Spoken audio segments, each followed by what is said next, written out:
Welcome to iDream media. So మనం ఈ మధ్యకాలంలో చాలా ఇన్స్టా రీల్స్లో చూస్తూ ఉన్నాం ఏంటంటే, సో మీకు క్రామ్స్ వస్తే ఈ డెఫిషియన్సీ ఉన్నట్లు, హెడేక్ వస్తుందంటే ఈ మినరల్ డెఫిషియన్సీ ఉన్నట్లు, లేదా నోటిపూత వచ్చిందంటే ఈ విటమిన్ డెఫిషియన్సీ ఉన్నట్లు ఇలా చెప్తూ ఉన్నారు కదా. అసలు మనం ఎలా తెలుసుకోవాలి అంటే మన బాడీలో ఎలాంటి చేంజెస్ వస్తే ఏ డెఫిషియన్సీ ఉందని తెలుసుకోవచ్చు. వివరాలు తెలుసుకుందాం. ఈరోజు మనతో పాటు ఉన్నారు ప్రముఖ డైటీషియన్ పావని గారు. పావని గారు నమస్తే అండి. నమస్తే అండి. పావని గారు, జనరల్గానే ఇప్పుడు ఏదైనా విటమిన్స్ డెఫిషియన్సీ ఉంటే ఒకలాంటి లక్షణాలు, మినరల్ డెఫిషియన్సీ ఉంటే ఒకలాంటి లక్షణాలు ఇలా కనిపిస్తూ ఉంటాయంటారు కదా. సో జనరలైజ్ చేసి చెప్తే ఏ డెఫిషియన్సీ ఉంటే ఎలాంటి లక్షణాలు కనిపిస్తాయి, దాన్ని బట్టి మనం ట్రీట్మెంట్ కోసం వెళ్ళొచ్చా? సో దీని గురించి ఫస్ట్ థింగ్ ఎక్కువ మజిల్ క్రామ్స్ అంటారు కదా. సో పొటాషియం డెఫిషియన్సీ గురించి చెప్తాను. సో పొటాషియం మనకి ఏంటంటే పొటాషియం డెఫిషియన్సీ ఉండడం వల్ల డే అంతా లెథార్జిక్, వాళ్ళు నడవలేకపోతారు కూడా. సివియర్ మజిల్ క్రామ్స్ ఉంటాయి. సో అట్లీస్ట్ వాళ్ళు పొటాషియం రిచ్ ఫుడ్స్ అంటే మనకు పొటాషియం ఎందులో దొరుకుతుంది, banana, potatoes, green leaf vegetables, వీటిలో పొటాషియం దొరుకుతుంది. వెజిటేబుల్స్ చాలా తక్కువ తీసుకునే వాళ్ళు ఉంటారు. ఈవెన్ యంగ్ ఏజ్లో కూడా వెజిటేబుల్స్ సరిగ్గా తినరు, కార్బ్స్ ఎక్కువ తీసుకుంటూ ఉంటారు. సపోజ్ కాలేజ్కి వెళ్ళేటప్పుడు కానీ పిల్లలకి వెజిటేబుల్స్ అనేది సరిగ్గా ఇష్టం ఉండదు. అలాంటి వాళ్ళకి సివియర్ మజిల్ క్రామ్స్. ఈ పొటాషియం డెఫిషియన్సీ అనేది వీళ్ళకే వస్తుందని చెప్పలేమండి. చిన్నపిల్లల నుంచి ఎవరికైనా పొటాషియం డెఫిషియన్సీ రావచ్చు. బట్ ఎక్కువ మనం ఏంటంటే ఈ 25 to 45, 50 లోపు ఎక్కువ చూస్తూ ఉంటాం పొటాషియం డెఫిషియన్సీ. సో ఇక్కడ ఏంటి అంటే ఇక్కడ సిమ్టమ్స్ చూసుకుంటే కనుక హార్ట్ పాల్పిటేషన్స్ కూడా ఉంటాయండి వాళ్ళకి. అంటే గుండె కొట్టుకోవడం కూడా మనకు వినిపిస్తూ ఉంటుందన్నమాట. సో ఎందుకంటే సివియర్ మజిల్ క్రామ్స్ వల్ల వాళ్ళకి కాన్స్టిపేషన్ ప్రాబ్లం కూడా ఫేస్ చేస్తూ ఉంటారు. బౌల్ మూమెంట్ సరిగ్గా ఉండవు, మజిల్ వీక్ అయిపోతుంది కాబట్టి. సో మెయిన్గా muscle cramps, bowel movements, constipation ఉన్నా కూడా చాలా మంది క్రాస్ చెక్ చేసుకోవాల్సింది పొటాషియం డెఫిషియన్సీ ఉందా లేదని ఒకసారి క్రాస్ చెక్ చేసుకోవాలి. మరి ఇలాంటి డెఫిషియన్సీ ఉందంటే ఫుడ్స్తో ఎలాంటి ఫుడ్స్ తీసుకుంటే కరెక్ట్ అవుతుంది? సో ఫుడ్లో వచ్చేసి ఫస్ట్ థింగ్ అండి, మార్నింగ్ లేవగానే ఎంటీ స్టమక్లో గ్రీన్ లీఫీ జ్యూస్ కానీ, ఇప్పుడు మనం అంటాము లైక్ ఏదైనా ఒక గ్రీన్ లీఫీ జ్యూస్ ఇవ్వడం చాలా చాలా మంచిది. ఎక్స్పెషలీ ఎవరికైతే పొటాషియం డెఫిషియన్సీ ఉంటుందో. మనం గ్రీన్ జ్యూసెస్ చూస్తూనే ఉంటాం, లైక్ ఏబీసీ జ్యూస్ అని చెప్పేసి అందులో కొంచెం పాలకూర వేసుకుంటే బ్లాంచింగ్ ప్రాసెస్లో కూడా వెజిటబుల్స్ జ్యూసెస్ అనేది తీసుకోవచ్చు. ఇక్కడ చాలా మందికి ఒక డౌట్ ఉంటుంది, గ్రీన్ జ్యూసెస్ తీసుకోమంటున్నారు, అందులో టాక్సిన్స్, ఆక్సిలేట్స్ ఉంటాయి కదా, కిడ్నీకి ఏమైనా ప్రాబ్లం వస్తుందేమో అని చెప్పేసి ఒక చిన్న డౌట్ ఉంటుంది. సో వాళ్ళు బ్లాంచింగ్ ప్రాసెస్లో తీసుకోవచ్చు. అంటే ఏ గ్రీన్ లీఫీ తీసుకున్నా కూడా డైరెక్ట్గా కాకుండా కొంచెం వేడి నీళ్ళల్లో వేసేసి ఆ తర్వాత వాళ్ళు జ్యూస్ లాగా చేసి తీసుకోవచ్చు అనమాట.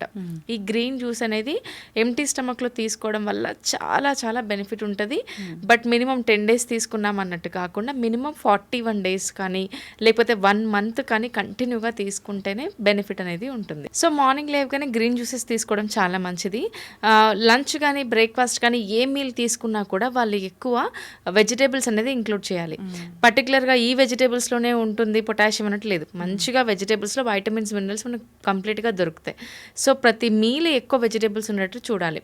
ఎగ్జాంపుల్ చిన్నపిల్లలకు అనుకుని ఒక చిన్న చిట్కా ఏంటంటే, మనం చపాతీ పిండి కానీ వాటర్తో తడుపుతూ ఉంటాం.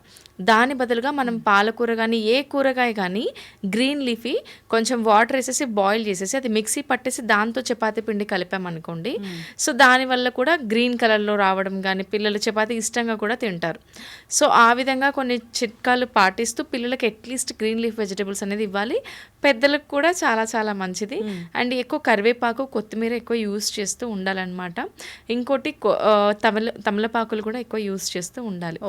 సో ఈ విధంగా యూస్ చేయడం వల్ల కొద్ది గొప్ప 100%లో 80% ఖచ్చితంగా ఒక 1 monthలో రికవరీ అయిపోతారు. సెకండ్ పాయింట్ ఏంటంటే, సివియర్ మజిల్ క్రామ్స్ ఉన్నప్పుడు ప్రోటీన్ కూడా చాలా అవసరం. సో ప్రోటీన్ రిచ్ ఫుడ్స్ కూడా ఖచ్చితంగా ఇంక్లూడ్ చేయాలి. ప్రోటీన్ రిచ్ ఫుడ్స్ చూసుకుంటే కనుక వెజిటేరియన్స్ అయితే paneer, soya chunks are equal to chicken అండి. సో చాలా బెటర్గా మనకు ప్రోటీన్ దొరుకుతుంది. సోయా చంక్స్ తీసుకోలేని వాళ్ళు దాన్ని మిక్సీ పట్టేసి కర్రీలలో వేయడం కూడా అలవాటు చేసుకోవచ్చు. అది కాకుండా తోఫు కూడా దొరుకుతుంది, సాయ్ బేస్డ్ తోఫు కూడా దొరుకుతుంది, అలా తీసుకోవచ్చు. పప్పు ధాన్యాలన్నీ తీసుకోవచ్చు అండి. ఓల్ పల్సెస్ ఎక్కువ యూస్ చేస్తూ ఉండాలి. అండ్ ఒకవేళ నాన్ వెజిటేరియన్స్ అయితే ఫిష్లో కంప్లీట్గా ప్రోటీనే ఉంటుంది, ఫిష్ తీసుకోవచ్చు. చికెన్ బ్రెస్ట్ పీస్ తీసుకోవచ్చు, ఎగ్స్ పుష్కలంగా తీసుకోవచ్చు. సో ఈ ప్రోటీన్ మనకు లేదనుకోండి, ఎంత మనం మెడికేషన్ తీసుకున్నా, ఎంత పొటాషియం రిచ్ ఫుడ్స్ తీసుకున్నా కూడా సమ్వాట్ మనకి హెల్ప్ అవ్వాలంటే ప్రోటీన్ అనేది యాడ్ అవ్వాలి. సో ఈ విధంగా ఈ పొటాషియం డెఫిషియన్సీని మనం ఓవర్కమ్ చేయొచ్చు. ఎస్. అయితే నెక్స్ట్ అంటే మనము మజిల్ క్రాంప్స్ గురించి మాట్లాడుకున్నాము. ఇంకా B12 డెఫిషియన్సీ ఉంటే ఎలాంటి లక్షణాలు కనిపిస్తాయి? ఫస్ట్ ఆఫ్ ఆల్ మనకు B12 మన బాడీలో ఏం చేస్తుందంటే చాలా చాలా ఇంపార్టెంట్ వైటమిన్. సో ఇది నర్వ్ ఫంక్షనింగ్కి మనకేంటంటే చాలా చాలా హెల్ప్ అవుతుంది. సో B12 డెఫిషియన్సీ ఓవరాల్గా మనకి రెడ్ బ్లడ్ సెల్స్ ప్రొడక్షన్ కూడా అవుతుంది అనమాట. B12 వల్ల రెడ్ బ్లడ్ సెల్స్ ప్రొడక్షన్ కానీ నర్వ్ ఫంక్షనింగ్ కానీ ఓవరాల్గా మనకు మన బాడీని కేర్ తీసుకుంటుంది. చాలా ఇంపార్టెంట్ వైటమిన్. సో ఈ వైటమిన్ డెఫిషియన్సీ ఉన్నప్పుడు కాళ్ళల్లో మంటలు, తిమ్మిళ్ళు బాగా వచ్చేస్తాయి వాళ్ళకి. సో మెయిన్గా హార్ట్ పాల్పిటేషన్స్ కూడా వీళ్ళకి కూడా ఉంటాయి. ఇంకోటి ఏంటంటే చాలా ఎనిమిక్ అయిపోతూ ఉంటారు. రెడ్ బ్లడ్ సెల్స్ ప్రొడక్షన్ సరిగ్గా ఉండకపోవడం వల్ల ఆడవాళ్ళల్లో అనిమిక్ అయిపోతూ ఉంటారు. ఇలా మనకి ఈ సిమ్టమ్స్ చూస్తూ ఉంటాం. ఇంకోటి పేల్ స్కిన్ కూడా ఉంటుంది. జాండీస్ వచ్చినట్టు స్కిన్ కనిపిస్తూ ఉంటుంది B12 డెఫిషియన్సీ ఉన్న వాళ్ళకి. సో ఈ సిమ్టమ్స్ కనిపిస్తున్నాయి, బాగా వీక్ అయిపోతున్నాము అని అంటే కనుక వాళ్ళు ఖచ్చితంగా వైటమిన్ B12 రిచ్ ఫుడ్స్ అనేది ఇంక్లూడ్ చేయాలి. Okay. So vitamin B12 rich foods అంటే ఏముంటాయి? వైటమిన్ B12 చూడండి, వెజ్లో మనకు చాలా తక్కువ దొరుకుతుంది, నాన్ వెజ్లో ఎక్కువ దొరుకుతుంది. ఓకే. సో వైటమిన్ B12 మనకు దొరికేది ఎక్కువ నాన్ వెజ్లోనే దొరుకుతుంది. నాన్ వెజిటేరియన్స్కి అయితే ప్రాబ్లం ఉండదండి. ఎగ్స్లో కానీ, చికెన్లో కానీ, ఫిష్లో కానీ, చికెన్ బ్రెస్ట్లో కానీ, మటన్లో కూడా, లివర్లో కూడా మనకు వైటమిన్ B12 పుష్కలంగా దొరుకుతుంది. When it comes to vegetarian ఇది ఒక టాస్క్ అని చెప్పొచ్చు. వాళ్ళు ఒకవేళ తీసుకోలేకపోతున్నారు ఫుడ్స్, ఫర్మెంటెడ్ ఫుడ్స్లో వైటమిన్ B12 ఉంటుందండి. సో కర్డ్ తీసుకోవడం కానీ, మొలకెత్తిన గింజలు తీసుకోవడం కానీ, ఇలాంటివి ఫర్మెంటెడ్ ఫుడ్స్ ఎక్కువ ఇంక్లూడ్ చేస్తూ ఉండాలి. లేదు మాకు అవ్వట్లేదు ఆ ఫుడ్స్ తీసుకోవడం వల్ల, కొంచెం లాక్టోజ్ ఇంటాలరెన్స్ ఉంది అని అంటే వాళ్ళు మాత్రం ఖచ్చితంగా దే కెన్ చూస్ మెడికేషన్ అండి. వైటమిన్ B12 మనకు సప్లిమెంట్ తీసుకుంటే సరిపోతుంది. దట్టు ఎక్కువ తీసుకోకుండా తక్కువ లిమిట్ అమౌంట్లో వాళ్ళకి డెఫిషియన్సీ కవర్ అయ్యేంత వరకు మెడికేషన్ తీసుకొని ఆ తర్వాత ఫుడ్ హ్యాబిట్స్ చేంజ్ చేస్తూ protein rich foods, fermented foods include చేస్తూ ఉంటే ఖచ్చితంగా ఓవర్కమ్ అవ్వచ్చు. ఇంకోటి ఏంటంటే కాళ్ళల్లో వాటర్ కూడా నిండిపోతూ ఉంటుంది వైటమిన్ B12. లైక్ ఇలా పట్టుకుంటే లైక్ స్కిన్ లోపలికి వెళ్ళిపోవడం ఇలా జరుగుతూ ఉంటుంది అన్నమాట. ఫేస్ కూడా పఫీ స్కిన్ కూడా ఉంటుంది. జాండీస్ స్కిన్ టైప్ కలర్ కూడా ఫేస్ వచ్చేస్తుంది. మెయిన్గా టిగ్లింగ్ సెన్సేషన్, నమ్నెస్ ఎక్కువ కాళ్ళల్లో ఎక్కువ చూపిస్తూ ఉంటుంది అనమాట. So vitamin B12 is a main vitamin. ఆడవాళ్ళల్లో చాలా చాలా ఇంపార్టెంట్. అనిమిక్ ఉంటే కనుక ఇమ్మీడియట్గా మనము లైక్ ఐరన్ సప్లిమెంట్స్ తీసుకుంటూ మెయింటైన్ చేయాలి. ఐరన్ రిచ్ ఫుడ్స్ కూడా తీసుకుంటూ మెయింటైన్ చేస్తేనే చాలా మంచిది. ఎస్, ఖచ్చితంగా అండి, చాలా చక్కగా చెప్పారు. ఇంకా మేజర్గా ఎలాంటి డెఫిషియన్సీస్ మనం చూస్తూ ఉంటాము, మనం గుర్తుపట్టడానికి ఇంకేమున్నాయి?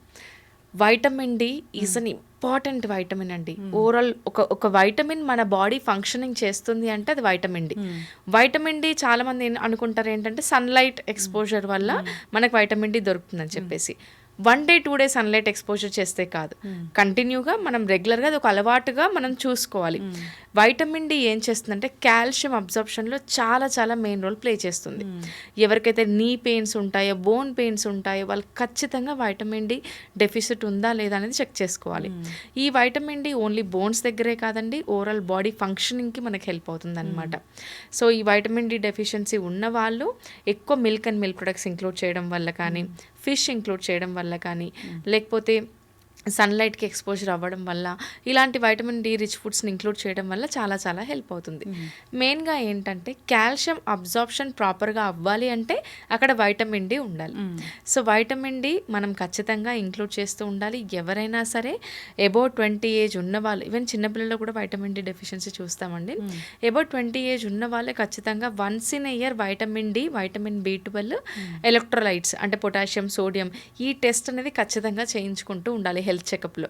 సో ఇది చేయించుకుంటే ఏంటంటే వాళ్ళ బాడీ ఫంక్షనింగ్, చాలామంది అనుకుంటారు నా బాడీ ఫంక్షనింగ్ ప్రాపర్గా అవ్వట్లేదు అంటే నేను సరిగా ఫుడ్ తీసుకోలేదా, నాకు డయాబెటీస్ ఉందా, లేకపోతే నాకు థైరాయిడ్ వచ్చిందా, వెయిట్ గెయిన్ అయిపోతూ ఉంటాను అని అనుకుంటూ ఉంటారు. కానీ ఈ డెఫిషియన్సీస్ వల్ల కూడా మనకు చాలా చాలా కాంప్లికేషన్స్ వస్తాయి. ఇంకోటి ఏంటంటే వెయిట్ గెయిన్ కూడా అవుతారండి. Vitamin B12 vitamin D deficiency ఉన్న వాళ్ళు వెయిట్ గెయిన్ కూడా అవుతారు. ఎందుకంటే మజిల్ క్రాంప్స్ ఉంటాయి, హార్ట్ పల్పిటేషన్స్ ఉంటాయి, కంప్లీట్ ఓవరాల్ మెటబాలిక్ వైటమిన్స్ కాబట్టి మన మెటబాలిజం ఇమ్యూన్ సిస్టమ్ కూడా దెబ్బతింటుంది. ఓకే. దానివల్ల వెయిట్ గెయిన్ అవుతూ ఉంటారు. ఎస్ మేడం, మరి డి డెఫిషియన్సీ ఉంది, ఏం చేయాలి? డి డెఫిషియన్సీ ఉన్న వాళ్ళు ఫస్ట్ థింగ్ ఏంటంటే మిల్క్ అండ్ మిల్క్ ప్రొడక్ట్స్ ఖచ్చితంగా ఇంక్లూడ్ చేయాలండి. ప్రతి మీల్లో కర్డ్ కానీ ఒక పూట పాలు తాగడం కానీ చేయాలి. మాకు మిల్క్ అండ్ మిల్క్ ప్రొడక్ట్స్ పడవండి అస్సలు అని అనుకున్న వాళ్ళు నాన్ వెజ్ ఆప్షన్ తీసుకోవచ్చు. ఎగ్స్, ఫిష్, చికెన్ బ్రెస్ట్ తీసుకోవచ్చు. లేదండి ఇది కూడా మా వల్ల అవ్వట్లేదంటే they can go for paneer or tofu. ఆ ప్రోటీన్ ఫుడ్స్ కూడా కాల్షియం ఫుడ్స్ కూడా అవ్వట్లేదంటే they have to choose supplement అండి. ఓకే. సో అది ఇంకోటి సన్లైట్ ఎక్స్పోజర్ అవ్వడం అనేది చాలా చాలా ఇంపార్టెంట్ అండి. ఓకే. అసలు ఈ మధ్యకాలంలో సన్లైట్ ఎక్స్పోజరే లేదు అసలు. ఎస్ అండి, ఎందుకంటే మార్నింగ్ ఎవరు లేవట్లేదు. నైట్ లైఫ్ స్టైల్ అంతా అందరిది చేంజ్ అయిపోయింది. నైట్ 11కి 12కి పడుకోవడము, మార్నింగ్ లేట్గా లేవడము ఇది అవుతుందన్నమాట. సో మీరు వినే ఉంటారు ఇంటర్మీడియట్ ఫాస్టింగ్ అని చెప్పేసి. అసలు అది ప్రాసెస్ అనేది మనకు ఓల్డ్ మనం ఫాలో అయిందేనండి చిన్నప్పుడు. నథింగ్ బట్ మనం ఎప్పుడు 7-8 వరకు తినేసేవాళ్ళం చిన్నగా ఉన్నప్పుడు. 9 వరకు పడుకునే వాళ్ళం, మార్నింగ్ 6 కల్లా లేచేవాళ్ళం.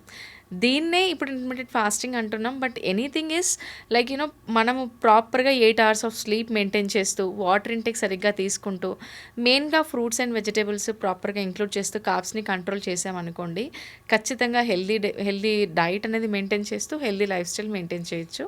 ఈ డెఫిషియన్సీస్ అన్ని ఓవర్కమ్ అవుతాయి. సో ఈ డెఫిషియన్సీతో పాటు జనరల్గా ఇంకా ఎలాంటి డెఫిషియన్సీ అనేది మనం చూస్తాము, దాన్ని ఎలా గుర్తుపట్టాలి? ఓకే, డెఫిషియన్సీస్లో వచ్చేసి next vitamin B complex vitamins వల్ల డెఫిషియన్సీస్ ఉండడం వల్ల చాలా బాడీ వీక్ అయిపోతూ ఉంటుందండి. ఇక్కడ మనకు 2 types ఆఫ్ వైటమిన్స్ ఉంటాయి. ఫ్యాట్ సాల్యుబుల్ ఉంటుంది, వాటర్ సాల్యుబుల్ ఉంటుంది. ఫ్యాట్ సాల్యుబుల్ వైటమిన్స్లో ఇప్పుడు మనం మాట్లాడుకున్నట్టు ADEK, వైటమిన్ డి చాలా మెయిన్ రోల్ ప్లే చేస్తుంది. వైటమిన్ ఏ చాలా మెయిన్ రోల్ ప్లే చేస్తుంది. ENK పొటాషియం కూడా మనకు చాలా మెయిన్ రోల్ ప్లే చేస్తుంది. Fat soluble vitamins. when it comes to water soluble vitamins అండి, ఒక పాయింట్ ఏంటంటే ఫ్యాట్ సాల్యుబుల్ వైటమిన్స్ మన బాడీలో స్టోరేజ్ అవుతాయి, స్టోర్ ఉంటాయి. వాటర్ సాల్యుబుల్ వైటమిన్స్ అంతగా స్టోరేజ్ ఉండదు. మనం ఫుడ్ తీసుకున్న మన బాడీ యూటిలైజేషన్ని బట్టి అది యూటిలైజ్ అవుతూనే ఉంటుంది. Vitamin B complex and B vitamins and C vitamins, BC వచ్చేసి వాటర్ సాల్యుబుల్ వైటమిన్స్. మనందరికీ తెలుసు ఐరన్ అబ్జార్ప్షన్ అవ్వాలన్నా, మన బాడీ డీటాక్సిఫికేషన్ అవ్వాలన్నా super antioxidants vitamin C. Water soluble వైటమిన్స్లో B and C ఉంటుంది. B1, B2, B3, B6, B12 ఇవన్నీ water soluble vitamins. మెయిన్గా వైటమిన్ సి అండి, యాంటీ ఆక్సిడెంట్ ప్రాపర్టీస్ ఎక్కువ ఉంటాయి. వైటమిన్ సి రిచ్ ఫుడ్స్ మనం తీసుకోవడం వల్ల చాలా చాలా మంచిది. సో ఇది మన బాడీలో టాక్సిన్స్ రిమూవ్ చేస్తుంది. సో వైటమిన్ బి అనేది మనకు వెజిటేబుల్స్, ఫ్రూట్స్లో దొరుకుతుంది. ఇక్కడ డెఫిషియన్సీస్ ఉండడం వల్ల ఏమవుతుందంటే, వైటమిన్ సి డెఫిషియన్సీ ఉందనుకోండి, మన బాడీలో టాక్సిసిటీ ఎక్కువైపోతూ ఉంటుంది. సెకండ్ థింగ్ ఏంటంటే, మనకు ఐరన్ అబ్జార్ప్షన్ అవ్వాలి అంటే మెయిన్గా వైటమిన్ సి ఉండాలి. వైటమిన్ సి ఉంటేనే మనకు ఐరన్ అబ్జార్ప్షన్ ప్రాపర్గా అవుతుంది. సో బి కాంప్లెక్స్ వైటమిన్స్ కానీ వైటమిన్ సి కానీ లేకపోవడం వల్ల నోరు పగిలడం కానీ, బాడీ లెథార్జిక్గా అనిపించడం, బాడీ వీక్గా అనిపించడము, స్కిన్ ఇష్యూస్ వస్తూ ఉంటాయి, హెయిర్ లాస్ అవుతూ ఉంటుంది. ఇలా మనకు కెరాటిన్ లోపం వల్ల, ఇలాంటి వైటమిన్స్ వల్ల మనకు ఈ సిమ్టమ్స్ చూస్తూ ఉంటాం.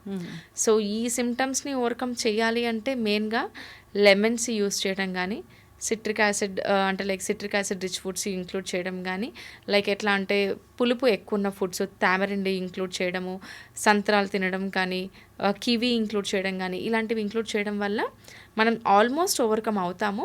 ఇంకా వైటమిన్ బి అవ్వట్లేదు, మాకు ఎంత తీసుకున్నా కూడా మాతో అవ్వట్లేదు, నోరు పగులుగానే ఉంటుంది, మాకు పేల్ స్కిన్ ఉంటుంది, స్కిన్ చాలా పగిలిపోతుంది, ఇలాంటి అన్న వాళ్ళు సప్లిమెంటేషన్ ఆప్షన్ తీసుకోవచ్చు. ఓకే, చాలా చక్కగా చెప్పారండి. అంటే ఈ మధ్య మనం చాలా ఇన్స్టా రీల్స్లో కానీ జనరల్గా కూడా చూస్తూ ఉన్నాం, చాలా షార్ట్ వీడియోస్ వైరల్ అవుతూ ఉన్నాయి.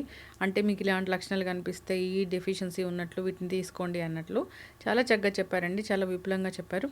ఇబ్బంది పడుతున్న వాళ్ళు ఇలాంటి ఇష్యూస్తోని ఒకసారి కాంటాక్ట్ చేయాలని కోరుకున్నాం. చక్కటి ఇన్ఫర్మేషన్, ధన్యవాదాలు. థ్యాంక్ యూ అండి.